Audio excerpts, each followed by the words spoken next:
welcome, welcome, welcome. It's LidiaNekozawa here, and today we're gonna get into some VTuber news. Okay, our first piece of news we are going to be talking about is... Alright, so this is Sayu. She used to work at a bad company, but now she's independent. So she's an English independent VTuber. So Sayu used to be Zaion, who worked at Nijisanji. Okay? Okay, so Sayu has opened her Twitter again and saying, thank you for your kindness today, everyone. I truly can never put into words how much each and every one of you give me the strength to live by choosing to spend your time with me. I still can't believe to this day that I can be this lucky.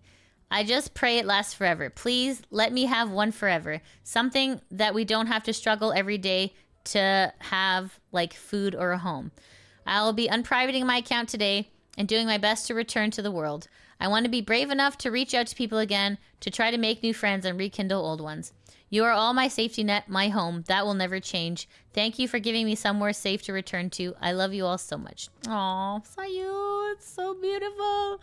This YouTube channel, Armchair Expert, they ended up making pretty much a documentary about Sayu's experience, or technically Zaion's experience at Nijisanji. I encourage you to go watch this. It's from the Armchair Expert, and so it's this documentary right here. Okay, so she watched the Armchair Expert video, and this is herself commenting on the video. This is on the Kurosanji subreddit, posted by Mr. JNT. It says, Sayu talking about past experiences with Nijisanji and even beyond the company. And then it says, the fact that she puts so much emphasis on the phrase other females just makes me feel so bad for Sayu and any other livers who aren't associated with Nijisanji. I feel beyond sad for these people very much. I'll be honest, I've become very apathetic to a lot of things, and it really kind of sucks because, like, it's my coping mechanism to just not care about a lot of what happened, or a lot of what, you know, negative things happen. Like, if you guys see the earlier parts of the stream, I basically explained why it's unfair for people to ask me to quote-unquote move on from it. And that's because I still feel the repercussions from the stuff today. Wow. Right? Like, I still... Yeah. Can I just say, statistically, it takes 3 to 5 years to recuperate from burnout. That is a proven statistic. Right? Like, I still lose out on making new friendships because people judge me preemptively and they just don't want to be associated with me, or am still left out even though I am ex this company as well, and I'm not technically part of that, you know? So yeah, there's just a lot. There is a lot of it. Like, I've been backstabbed by a lot of people. I actually had a huge PTSD of females for a very long time because of what happened. But when she says females, she means the female Niji members. Oof, oof. And it was only through meeting and making good friends like Sheena and, you know, so many other people recently that made me actually not feel PTSD anymore from them. Like, I've actually moved past it, but I used to really dislike... I can totally see what she means. I'll talk on, like, my personal corporate experience. Some ladies can be mean, so I totally get it. Like other females, because I was very scared of them, and I knew that they would be very, very dishonest with me. And so this was just kind of like, oh, it's my friends growing up were guys, you know, they play video games, you know. That's what I was a gamer. And yeah, same. Let's continue. And again, kind of thing, you know, like, why couldn't you just talk? Why couldn't you just talk to me? Why? Yeah. And this happened twice with another girl there, obviously. Oof. Who was one of Zaion's... Who was someone that Zaion thought she was very close to as well. And she also got backstabbed. Ugh. That's after sad. They talked, which was even worse. Oh. They talked privately. Oh. That sucks. Cleared up everything. Apparently not. And explained things, and... she basically told the story that got told before they talked. Oh, no. It was her thoughts on what happened before they even talked things through. And that's why I am angry at her. Oh, goodness. That is sucks. why. Because it's like the whole talk never happened. Oh, no. Between the two of them. Oh, like, no. they talked privately in DMs. And oh boy, I wish she had screenshotted that. Yeah. But it was very, very long. Oh, wow. accusing people of doing things that are bad or negative. I don't like doing that because a lot of people just make mistakes. I make mistakes. That's fair. A lot of people just have bad wording. Mm-hmm.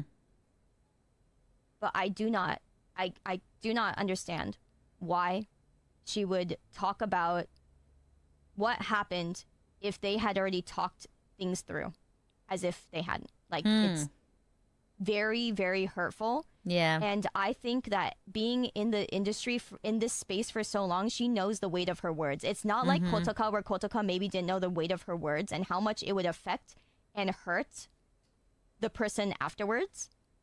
But the other one definitely did. And that is what I don't like.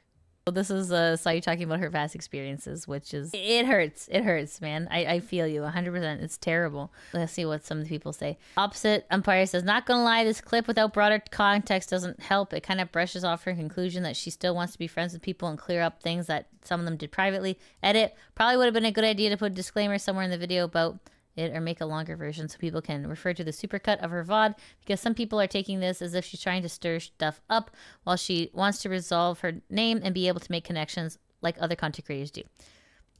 I commented about it already, but to repeat for visibility, people who take her words as a reason to attack livers have issues. Yeah, no, definitely don't attack livers. That's big yikes. That's big yikes. All right, so there is this video here on Sayu's channel, and this is just a VOD from 15 hours ago. So let's take a look. Okay. Here's the thing.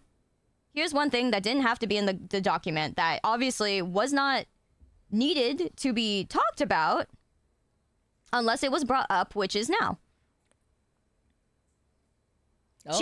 Zaion did not know this. Uh-huh. In Hex Haywire's statement. Okay, so during here, his stream, here. Hex reiterates many of the points made by his genmates. However, what separates this statement from the others is how Hex begins his address. I do want to say first and foremost, as both a liver for Nijisanji and someone who has suffered through essays as a young person, or as a younger individual, I cannot condone a lot of the jokes and a lot of the things that she said, and it devastates me. It devastates me because I never would have guessed that it would come to this. It would happen this abruptly. Now, to be clear, publicly sharing that you're a victim of SA or any other form of abuse is not itself a bad thing. But what complicates the way that Hex has done so here is how his victimhood is being used to qualify his condemnation of Zaion. Regardless of his intentions, this effectively frames Zion's infractions as a personal slight against Hex and implies a degree of malice behind her words and actions. Yeah, that's another thing that Connor pointed out. That's good. If you're making a joke about you, you're making it personal. That is also a bit of a red flag. Okay. I think that's also a red flag because not only can you just chalk it up to somebody not knowing, Right. you're also projecting your experiences. And you're also restricting someone else's actions based off your own experiences, and you're expecting them to know that that is the norm. You are expecting them to follow your norm. Does that make sense? You are saying this is the way that people should act, and if they don't, then you see them as bad people. Oh dear. Ooh, boy, that's heavy. Oh goodness. Oh, Sayu. Yikes, yikes, yikes. I can imagine it's probably pretty stressful to have a documentary about your experience and about you and about your life, like, out there in the public. So that was very brave of her to react to her past demons. Yeah, worst smear campaign in history. Wow, wow, wow. Okay, we are going to move on to our next piece of news. This is Michi from VJojo. So this is more of a positive. So we're gonna just listen to that. I had a dream one time, in a hypothetical dream that never happened to me, but maybe to another person. One thing I felt really bad about is I know some people felt a bit ashamed of admitting that they're part of a certain community because it's like, community, but sadly, my streamer doesn't get shit, so, oops. Like, it feels like you're throwing money into an empty pit, you know? Uh-oh. But now, chat, you can see the result of your support, and it's so I'm so happy. Oh, that's good. That's really good. So when she's mentioning the void, essentially she's saying that Nijisanji took all the money, and when she mentions that, because it's just like, they're just evil corpo, and Vshoujo's like, yo, here's all, we're tracking everything, here we go, and like that's exactly what you want. Anyways, yes, Vshoujo is definitely collecting the W's. Excellent, excellent. It's here.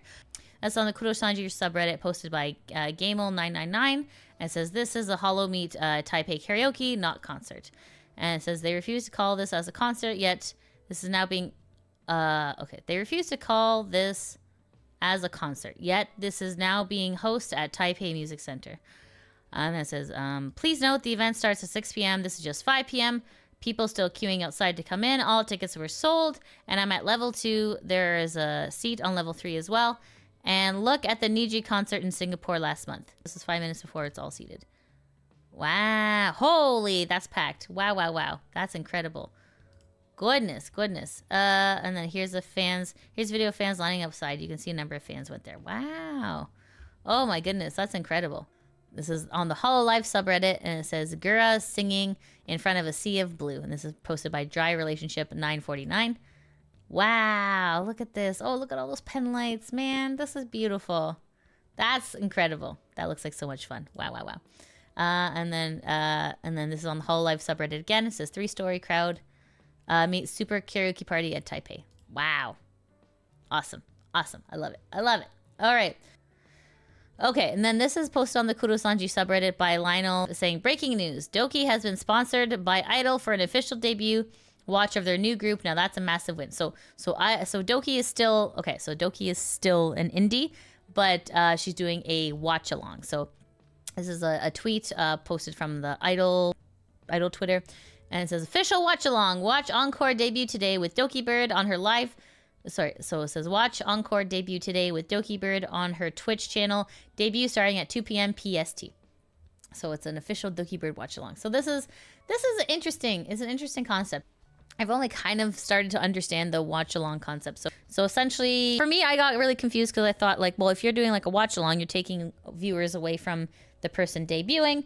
But if you have a big enough following, then I guess the watch along helps propel the channel. So anyway, so this is so this is great. This is great news for Doki, great news for Idol and for Encore. So that's awesome. Okay, so this person says, Idol does that for their new debut since EN1.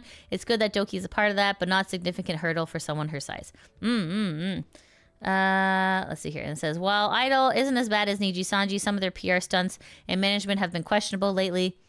The latest drama they have with their staff and manager who forgot or refused to pay the artist in Indonesia, and the person had to contact the CEO directly in order to get paid. Woof. I won't comment too much on the CEO playing around with Niji drama in order to push his company's image. I just hope dude won't be like those billionaires who think they know better than everyone else. Yikes, yikes, yikes, yikes, yikes. And on to our last piece of news, we have... Okay, guys, that's it. We did it. That's the end of the news. All right. Thanks so much for watching the video. Shout out to my patrons that help make these videos possible. If you want to help support the channel, you can always join my Patreon, subscribe to me on Twitch, or become a member on YouTube. I also have links to merch in the description below. As always, I appreciate your support, and I'll see you in the next video. Mwah!